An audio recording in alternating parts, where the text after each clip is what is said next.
Welcome to episode number 11 from Creeping to Preaching. I'm your host, Renee R. White, a proud native Washingtonian, born and raised and still live here in the heart of D.C.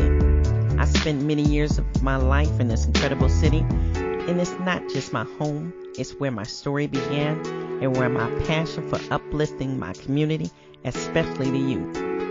This podcast is a space where we can have real, raw conversations about life, purpose, and all rooted into my experience as I walk through these very streets and I understand the struggle and the beauty of life in D.C. Listeners, let's talk about flashing lights and sleepless nights. This is funny, but this is a really emotional episode for me. Flashing lights and sleepless nights. When I think back on why I was drawn to hustlers or bad boys, it wasn't just about their looks or the way they carried themselves. It was the thrill of the lifestyle they represented. They were exciting, unpredictable, and always pushing the boundaries. That danger, it felt intoxicated. Being around them made me feel alive, like I was a part of something bigger than my ordinary life. I craved the fast pace, the rush of the adrenaline, and the sense of rebellion that came with being close to them. It wasn't just about love or even about them.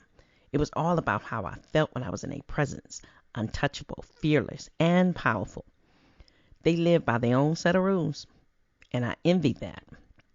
I envied that freedom because deep down, I felt trapped by my own insecurities and pain.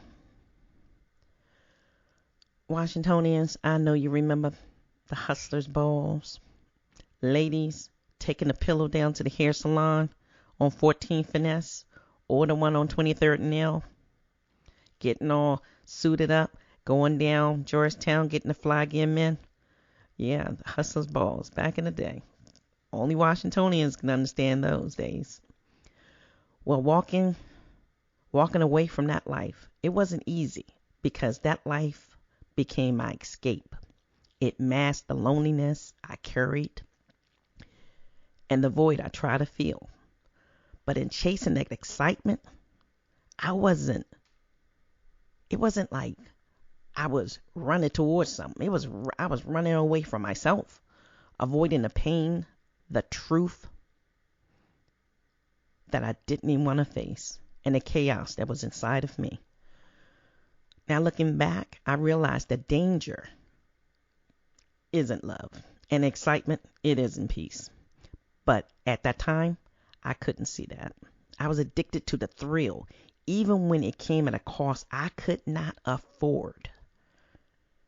And believe you me, sharing this with you isn't easy. But I want you to know, and what I want you to understand, is how deeply we can be drawn to something that isn't good for you and isn't good for us, and how hard it can be to let go when that's all you know. Let's keep this conversation going. I'm excited to hear how you peeling back your layers and seeing the flashing lights and endless nights. Also, make sure to visit my website at creepingtopreaching.com for more updates, resources, and information about upcoming episodes. I'd like to thank my engineer, McKinley, with Moving in Motion by Mac. Happy New Year. Welcome 2025 with a warm smile.